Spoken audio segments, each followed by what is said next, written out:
And then it's going to take a lot of work to get that root out. Because you can't just cut off the branches. You got to get it at the root. Because if you cut the branches off, there's still something still down inside of you. So we have to cut it off at the beginning, right then and there, as soon as it starts. And with all these causes of low self-esteem, there's effects to it. It'll cause us to have substance abuse, where we start to drink, start to smoke, start taking pills, start eating, because we're looking for some sense of control. Then we have where some of us get into sexual promiscuity, where we're going from everyone to everything, different avenues, because we're trying to find somewhere to fit in or and be in the cut or to feel loved. Then some of us have a critical spirit where we boast about our strengths and what we're good at, because our weak areas we're not strong at, or we tend to shut down those who are doing better than us or who we feel is doing better than us. And then we have some of us who are materialistic, where we buy everything name brand because we want to feel like we got it going on. Like we're not struggling, like everything is okay, but we all know behind closed doors we got some problems on the inside. So we have to be mindful of all the things that we do and just make sure we capture what's happening in the beginning. And we have to realize that we need to call out these things as they are. We have to call out the spirit of depression. We have to call out the spirit of loneliness. We have to call them out so that way God can deal with it and help us. And there is a way to overcome low self-esteem. There is. It's called, first, submitting yourself to God so He can work on it.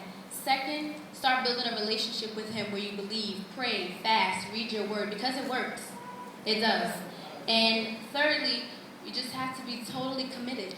Don't give up. Don't lose faith. Don't lose trust. Don't lose hope. Stay with God, because there's no other way. I know how it is to try and feel like there's nobody there, or like you just all by yourself. God works. God works. Last year, I almost had a nervous breakdown for no reason. I grew up in a family with a mother and a father in a home, family that loved me. Life was okay, but I was still blessed and not know it. And yet I still felt out of place, still felt unloved, still felt this voided space that was here, and going from this person to that person, dressing like this to try to fit in. Or even if I did have friends, I still didn't feel comfortable because it wasn't me to begin with.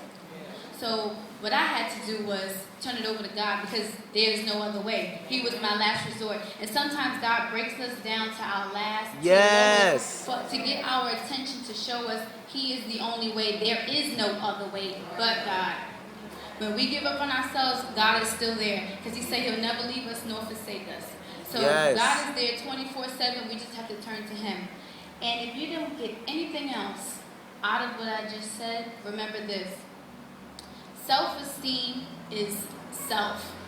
Our self is the one that's impressing. Our self is the one that's doing everything. Our self is the one that can be influenced by anything, and our self is the one that just messes us all up. And one thing we need to realize is that we need to get God-esteem, not self-esteem. Because when we have God-esteem, then we know whose we are and we know whom we are.